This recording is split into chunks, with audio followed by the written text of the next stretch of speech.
Ontem, a gente conversou aqui sobre o fechamento da fábrica da Ford e a gente mostrou que aquilo era um pedaço de uma questão nacional, que é o processo de baixa produtividade da nossa indústria, queda do nosso PIB industrial, ou da participação da indústria no nosso PIB, os efeitos que isso pode causar na nossa economia. E nós vimos a notícia de que Estados Unidos e China celebraram a primeira etapa de um acordo comercial entre eles dois.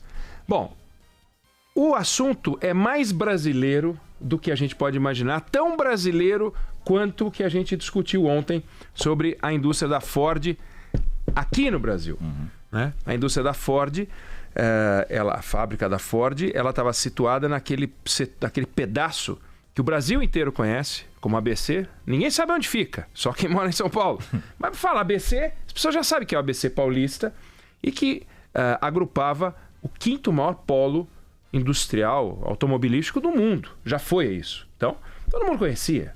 Né? Foi lá que nasceram as greves, foi lá que nasceu o Lula, né? Foi lá que nasceu tudo isso que se discute hoje, a indústria, etc. Bom, e aí era alguma coisa muito próxima de nós. E este outro fenômeno que está acontecendo agora fica parecendo que é muito distante de nós, porque afinal, Estados Unidos lá em cima, China lá do outro lado, mas na verdade esse assunto é mais brasileiro do que parece, né? Por um conjunto de razões que a gente vai poder discutir aqui hoje. Bom, primeiro, que a China fez o que o Brasil não conseguiu fazer, que é crescer a sua participação no mundo de um jeito exuberante. Então você pega 1980, a China tinha um PIB que era o dobro do Brasil, o dobro do brasileiro, o dobro. A gente tinha 1,3% do PIB mundial e eles tinham 2,7%. É o dobro, pô. E os Estados Unidos tinham, naquela época, 25,6% do PIB mundial. Os dois países que eram o primeiro e o segundo países mais importantes do mundo em termos de PIB eram os Estados Unidos e o Japão. Você somava os dois e dava 35% do PIB, porque eles tinham 25,6% e o Japão tinha 9,9%, 10%. E era uma coisa importantíssima, né? Bom, de lá para cá, 1980 para cá, o que aconteceu? Dados do FMI, se alguém pegar outras fontes de dados, vai ver números um pouquinho diferentes, mas a ordem de grandeza não muda. Os Estados Unidos, que tinham 25,6% do PIB mundial, perderam um ponto. Puf! Não mudou muita coisa, mas um ponto é coisa para chuchu, porque o Brasil tinha 1,3, né? Então perder um ponto é sumir. O Brasil, que era 1,3, virou 2,1. Cresceu. 2,1 sobre 1,3, cresceu 50%. Pois a China, que era 2,7% do PIB mundial, virou 17% do PIB mundial. 2,7 virou 17. Então, a China, que era o dobro do Brasil, hoje é 12 vezes a economia brasileira. Ela era o dobro, ela virou 12 vezes. 12 vezes! Nesse período de 1980 para cá. Muitos dos nossos ouvintes já eram nascidos em 1980, né? Então, você pega um país que, somado com outro, Estados Unidos e China, somados, tem 41,5% do PIB mundial. Lembrando que quando era Estados Unidos e Japão era 35%. Quando 40% do PIB do mundo senta para conversar, isso interessa para todas as nações do mundo. E mais, se você quiser produzir um país ou um bloco comercial do tamanho deste, sem eles, você precisa pegar as 23 nações seguintes. Leia: Alemanha, Japão, Índia, França, Reino Unido, Itália, Brasil, Canadá, Rússia, Coreia, Espanha, Austrália, México, Indonésia, Holanda, Turquia, Arábia Saudita, Suíça, Polônia, Taiwan, Tailândia, Suécia, Bélgica e Nigéria. Fazer um blocão, aí você chega no tamanho deles, com 2. Então tem 2 presidentes conversando, 2 chanceleres, então a gente precisaria ter 23, né? Para formar um PIB daquele tamanho. Então, é inacreditável o que acontece quando esses 2 caras sentam. Bom, mas se eles estivessem sentando para conversar uma maior integração na área industrial, a gente diria, bom, não interessa para nós muito, porque a gente não é exportador de produtos industriais, nem para os Estados Unidos, nem para a China. E eles vão discutir assuntos de manufatura. Se eles estivessem discutindo só energia, que eles estão discutindo, também a gente não teria muito o que se preocupar. Se eles estivessem discutindo só setor de serviço, também pouco importa. Só que eles sentaram para discutir estes e um outro assunto, que é agricultura. Aí complicou. Aí eles entraram no nosso pedacinho. O Brasil, ele exporta 100 bi de materiais, de produtos agrícolas, dos quais 70 bi ele disputa com os Estados Unidos. Está sempre ali, Estados Unidos e ele. É soja brasileira, é soja americana. Por exemplo, que é uma coisa impressionante. Então eles vão lá e vão discutir. Bom, hoje os Estados Unidos exportam 180 bi para a China e importam 558 bi. Olha que loucura, de dólares. Então o déficit na relação entre esses dois países é 378 bilhões de dólares. Bom, total, o Brasil exporta 64 bi para a China e importa 35. A soma do nosso comércio com eles é 100 bi. A soma do comércio deles dois é 700 bi. Então, olha que coisa impressionante. Aí esses camaradas sentaram para conversar, porque os Estados Unidos estão importando 560 bi de dólares da China, que é 60% a mais do que 10 anos atrás. Pô, então está crescendo demais. Os caras estão ocupando espaço. Eles vão acabar com a gente, os americanos estão pensando. Então eles sentaram para conversar com a China e a China falou, legal, eu vou aumentar a importação de produtos agrícolas teus. Mas quanto? Bom, hoje a China importa 5 bi de produtos agrícolas americanos, vai exportar no primeiro ano, vai importar 12 e no segundo ano vai importar 19. É uma subida muito impressionante. Por quê? Em função dessa briga que tinha entre esses dois brigavam, estavam disputando uma rixa grande, sobretaxa para cá, sobretaxa para lá, e o Brasilzão só se aproveitando. Para a gente ter uma ideia, em 2015, a gente exportou para a China 35 bi de dólares. Em 2018, 63 bi de dólares. Graças a essa briga deles dois. A gente só olhando, aqueles que se matam, tio Sam e tal. Só que agora eles sentaram para conversar. E aí, como é que fica a gente com essa pauta? 43% de tudo que a gente exporta para a China é soja. 43% de tudo é soja. E eles vão importar mais soja americana. Você diz, ih, caramba, agora a coisa complicou.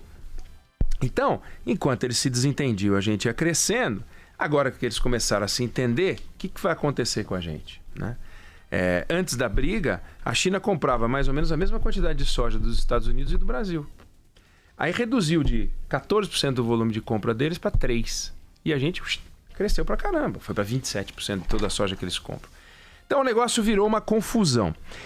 Até porque a pauta da exportação brasileira sofreu uma mudança muito grande. Há 10 anos, metade do que a gente exportava era manufaturado.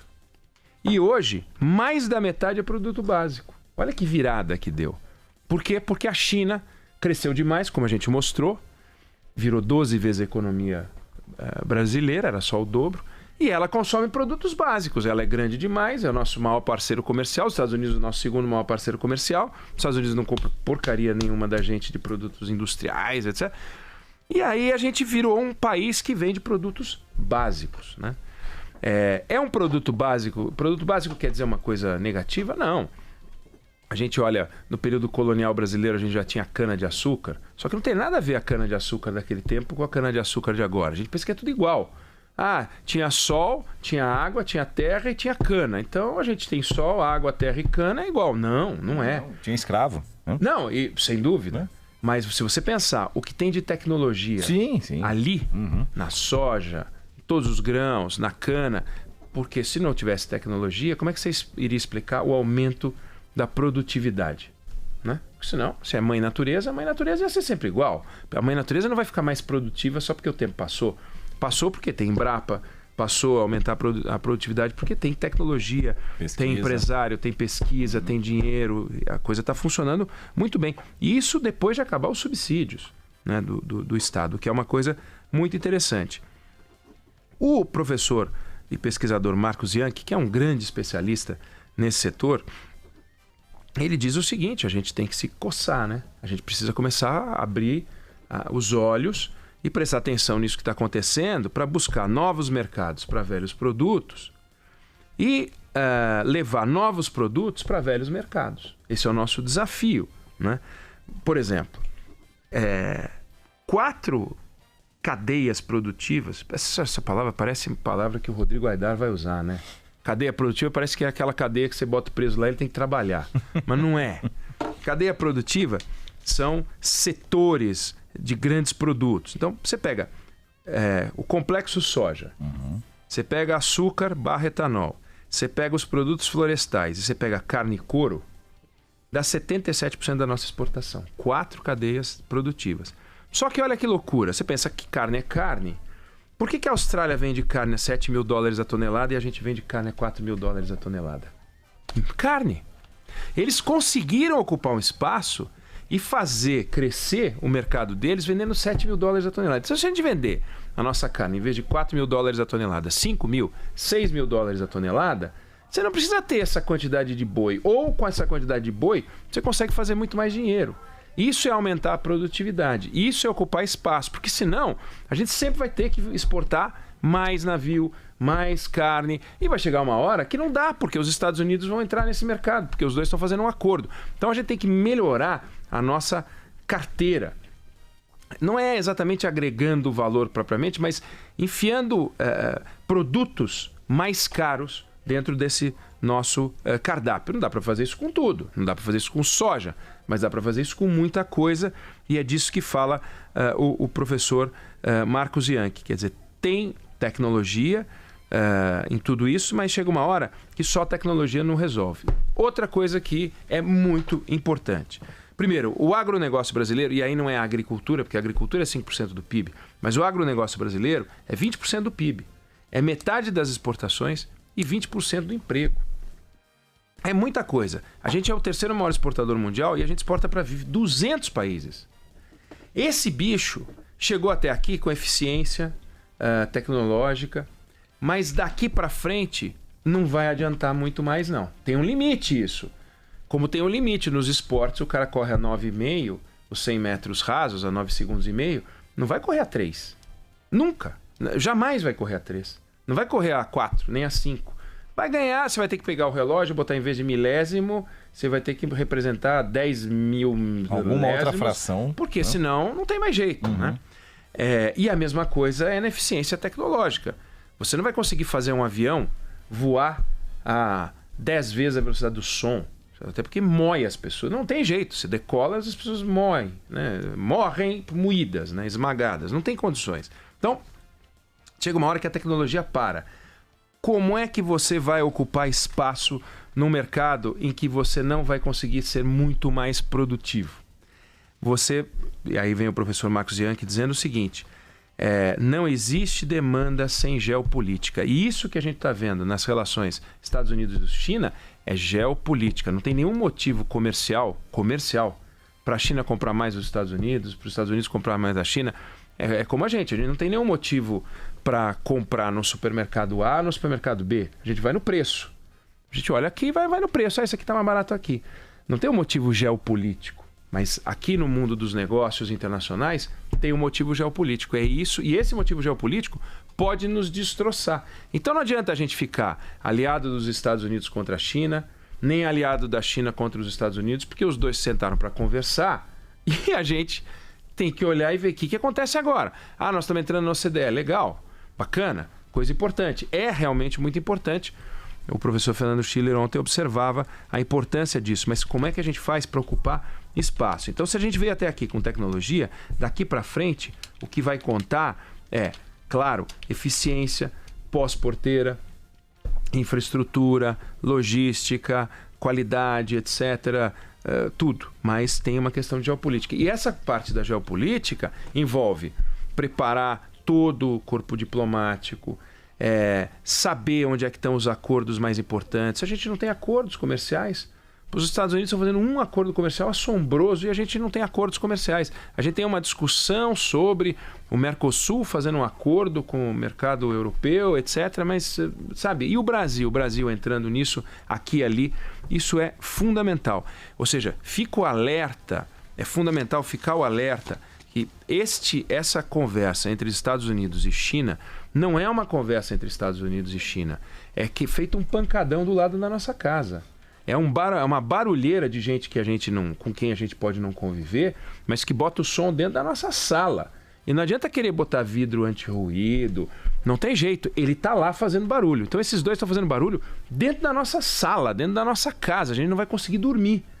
É um assunto nacional. Parece um assunto internacional, porque eles estão negociando em inglês, eles estão fazem reunião também em mandarim, mas não tem nada exótico nessa história. O Brasil tem que abrir o olho pesadamente, as autoridades brasileiras, os empresários brasileiros, e nós temos que ter clareza de que isso pode transformar o nosso país. Nós vamos perder espaço comercial num primeiro momento? Provavelmente. Mas também nós ganhamos muito. Eu mostrei que a gente mais do que dobrou a exportação para a China. Nessas coisas conjunturais, na briga entre eles, mas a hora que eles se sentam para conversar, e se sentam. Os Estados Unidos sentaram para conversar com a Coreia do Norte. Os Estados Unidos já estão ensaiando uma conversa com o Irã. A gente vai achar que o mundo vai entrar em conflito o tempo inteiro e que todos os conflitos vão ser benéficos para o Brasil? Não, ao contrário. Um ambiente de paz é um ambiente mais barato. Os Estados Unidos não têm dinheiro nem tempo. Claro que tem dinheiro. Mas eles não têm dinheiro e tempo mais importante do que gerar emprego, gerar receita para a sociedade deles. Mesmo o Trump, que é todo bélico, ele sabe disso. Ele não pode enfrentar o maior dos inimigos, que é o eleitor dele. Esse é o maior inimigo dele. Se o eleitor dele desaparecer, não adianta ele ficar inimigo da China, inimigo da Coreia, inimigo do Irã, que aí ele vai ficar gritando sozinho dentro da Casa Branca. Ele precisa de uma casa colorida, animada, feliz, né? E para isso, ele tem que saber como gerar dinheiro. Conseguiu gerar dinheiro, um bolo de dinheiro. São mais 200 bi de dólares no pacote, que hoje, se você pegar o pacote, como a gente falou, eles exportam 180 bi para a China. Então vai entrar muito mais dinheiro. Nós temos que prestar atenção nisso. Governo brasileiro, a discussão não é ideológica, ela é geopolítica. Se fosse ideológica, essas coisas não aconteceriam. Se fosse ideológica, os Estados Unidos não sentariam com a Coreia do Norte. Se fosse ideológico, os Estados Unidos não sentariam com a China como sentam, ou com o Irã. É geopolítica, é conveniência. É uma loja de conveniência. É exatamente isso que são as relações internacionais. E se a gente não prestar atenção nisso com muito cuidado, isso aqui é o chamado big business. Isso aqui é coisa grande, é coisa para adulto. Não é brincadeira, não é bravata, não é entrevista na porta do palácio, é trabalho sério, é reunião, atrás de reunião, discussão com os grandes pensadores desse setor. No Brasil tem grandes estudiosos em cada um desses segmentos. Tem que ouvir essa gente, se valer da experiência deles para o Brasil não ficar para trás. A gente, no agronegócio, a gente é primeiro mundo. A China e os Estados Unidos, quando falaram de agronegócio, estavam reunidos, eles se referiam ao Brasil. O tempo inteiro era o Brasil. Todo mundo sabe que era o Brasil. O Brasil é o grande país desse setor. Não há país mais impressionante do que o Brasil. Pelo potencial e pelo que já provou que pode entregar, mesmo sendo um país emergente, mesmo sendo um país de economia média, de renda média. A gente tem muitos, não tem nenhum país com o nosso perfil disputando o mercado. O mercado do agronegócio é um mercado de país rico. É Estados Unidos, é Canadá, é Austrália, é Nova Zelândia, é o Brasil. A gente está nesse game. Nós não estamos no game disputando com os asiáticos, nós não estamos no game disputando com países africanos, nós estamos disputando com grandes economias. Então a gente precisa abrir os olhos, prestar muita atenção para a gente não perder espaço.